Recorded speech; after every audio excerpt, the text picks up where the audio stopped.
Subscribe कीजिए, bell icon दबाइए।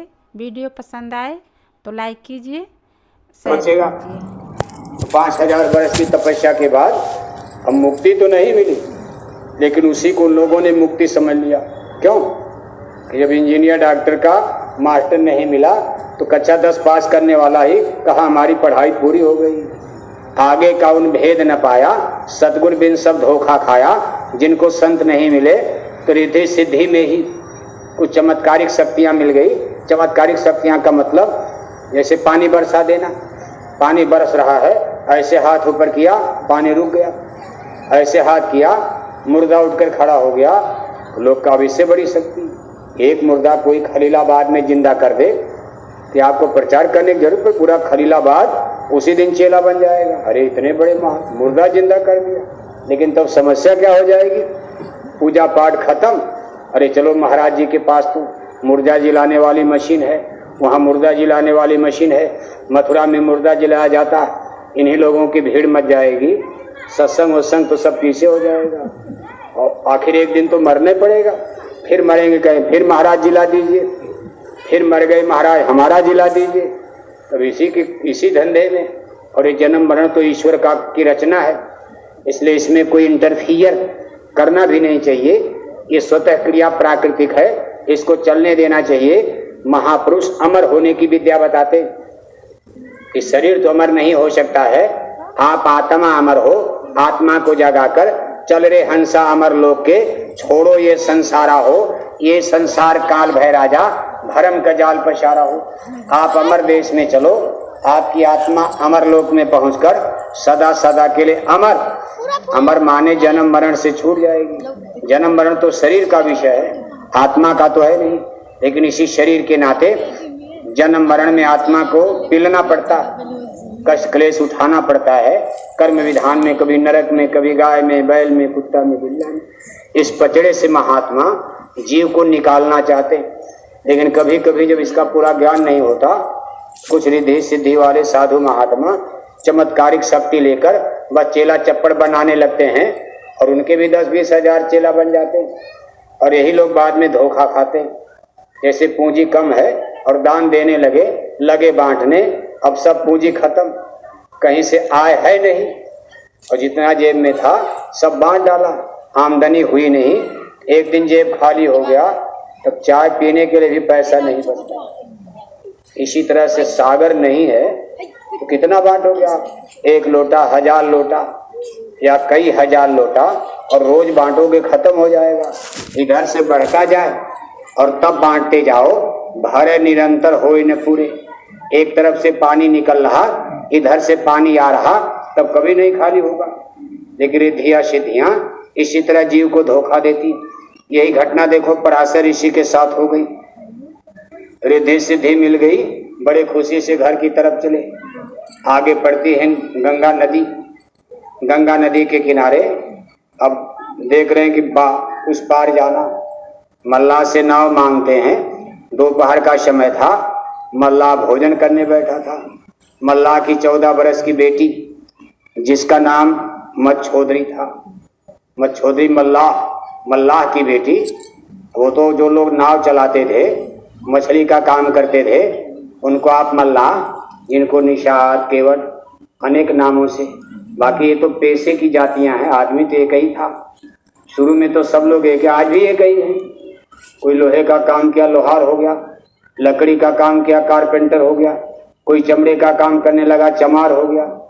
कोई पोथी किताब पढ़ने लगा, पंडित विद्वान हो गया। कोई तीर तलवार बंदूक चलाने लगा, छत्री और बहादुर हो गया। कोई गाय चराने लगा, ग्वाला गोपाल हो गया। कोई हल जोतने लगा, हलधर हो गया। कोई खेती करने लगा, खेतीहर हो गया। इस तरह से कोई मजदूरी करने लगा, गिट्टी मिट्टी मजदूर हो गया। बाकी भगवान ने तो आदमी ही बनाया। देखो ये मल्लाह भोजन कर रहा, तो उसकी बेटी ने कहा पिताजी हम पार उतार देते हैं। तो मल्लाह ने जब देखा तो कहा भाई ये तो पराशर ऋषि, बड़ा नाम था उनका, ये तो पराशर ऋषि हैं, चलो कोई बात नहीं बेटी तो ही उतार दे। अब अपनी 14 बरस की बेटी, कोई आम आदमी होता कोई इजाजत नहीं देता, लेकिन महात्मा जी पर इतना भी केवट को भरोसा था, ये तो साधु सन्यासी आदमी है। बेटी तो इनको पार उतार दे। अब दोपहर का समय, न नदी के इस पार कोई, न नदी के उस पार कोई। मल्लाह की बेटी मच्छोदरी नाव लेकर चल पड़ी और उस पर केवल पराशर ऋषि बैठे हैं। गंगा के बीच भंवर में नाव पहुंचती है। देखो उस बच्ची के चेहरे को देख करके, उसके रूप स्वरूप को देख करके पराशर ऋषि मोहित हो जाते हैं और उसके सामने प्रस्ताव रखते हैं जो एक साधु को शोभा नहीं देता। देखो मन कितना फितरतबाज, रिद्धि सिद्धि प्राप्त करने वालों की दुर्गति देखो। लड़की से प्रस्ताव करते, लड़की कहती महाराज आपके दाढ़ी बाल पर कलंक लग जाएगा, साधु नाम का दुनिया में यानी इतिहास मिट जाएगा। और फिर आप ये जो बात कह रहे हो, दोपहरी का समय दिन दहाड़े आसमान में सूर्य नारायण देख रहे हैं। तो पराशर ऋषि ने कहा चिंता मत करो, सूरज नहीं देखने पाएंगे, मेरे पास इतना बड़ा शक्ति मंत्र है, मैं भी सूरज को अंधा बना देता हूँ। उन्होंने ऐसे हाथ मारा, आसमान में भयंकर कोहरा छा गया। दिन दोपहरी में इतना घना कोहरा कि अपना हाथ सामने नजर नहीं आ रहा। पराशर ऋषि कहते हैं देखो मैंने सूरज को अंधा बना दिया, हम तुम इस नाव पर जो भी घटना करेंगे कोई नहीं देख पाएगा। मल्लाह की बेटी कहती महाराज गंगा मैया तो देख रही, भी तो देवी हैं, ये देख रही हैं, भगवान के दरबार में ये गवाही दे देंगी कि आपने ऋषि महात्मा होकर इतना बड़ा पाप कर्म कर दिया जो एक साधु को नहीं करना चाहिए। तब उन्होंने कहा मैं भी गंगा मैया को भी अंधा बना देता हूँ। बस ऐसे हाथ मारा और गंगा का पानी बालू बन गया, सब पानी बालू बन। बताओ ऐसी कोई मशीन आज लंदन अमेरिका के भी पास नहीं होगी कि कोई गंगा के पानी को बालू बना दे। लेकिन भारत के ऋषि मुनियों का भी ज्ञान देखो, इतनी बड़ी शक्ति जिसके पास कि गंगा के पानी को बालू बना दिया, दिन दोपहरी में कोहरा खड़ा कर दिया। लेकिन अपने मन को नहीं समझा पा रहे हैं कि हे मन ये तू करने क्या जा रहा है। क्या एक साधु सन्यासी को ये बात शोभा देती है। अब सोचो मन कितना बड़ा बलवान है। इसीलिए कहा बड़ा बैरी ये मन घट में, इसी को जीतना कठिना, जिन्होंने मार मन डाला उन्हीं को शूरमा कहना। और मारने का केवल दो ही तरीका, गुरु से प्रीति कर पहले बहुत घट शब्द को चुनना। गुरु मिल जाए, सदगुरु मिल जाए, उनसे प्रेम करो। कहा रामायण पढ़ने से, कहा नहीं मरेगा। कहा गीता पढ़ने से, कहा नहीं मरेगा।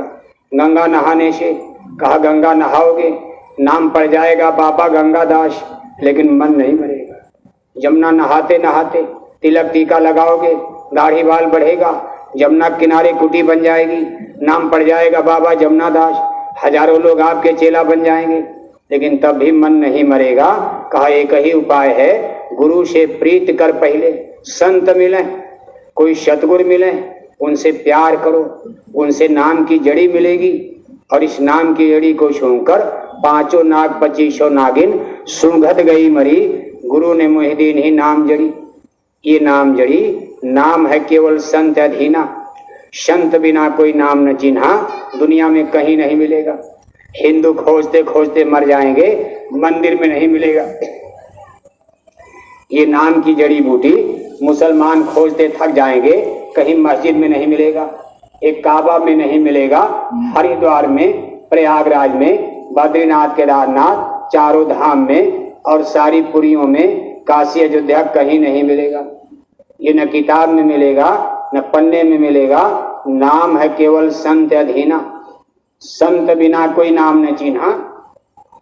इसीलिए कहते हैं पुण्य पुंज बिन मिले न संता। भाग्य से संत मिलते हैं, सदगुरु मिलते हैं और उनसे ये मन को मारने वाली जड़ी बूटी मिल जाती। और जब ये जड़ी मिल गई तब ये मन मर जाता। अब ये चीज देखो उस ऋषि के पास नहीं है, जिनके पास इतनी रिद्धि सिद्धि है, शक्ति इतनी बड़ी कि गंगा के पानी को बालू बना दिया। फिर लड़की बचना चाहती, अब लड़की ही देखो बचा रही। भाई साधु पागल हो गए हैं, इनका मन पागल बन गया है, लेकिन ये कितना बड़ा नुकसान करने जा रहे हैं देश और समाज धर्म का। लड़की तीसरा बहाना बना रही है कि महाराज मैं मल्लाह की बेटी हूँ, हम लोग दिन रात पानी में रहते हैं, मेरे शरीर से मछली की बदबू आती, आपका सूरज की तरह चमकता चेहरा मेरे इस अशुद्ध शरीर को ये शरीर छूने लायक नहीं है।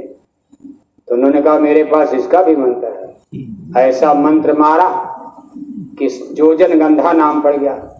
जोजन माने एक जोजन, एक जोजन का 4 कोस, एक कोस में 3 किलोमीटर, यानी 12 किलोमीटर तक उसके शरीर से गंध उड़ने लगी, सुगंध, बदबू खत्म, और इतनी शरीर महकने लगी कि 12 किलोमीटर तक।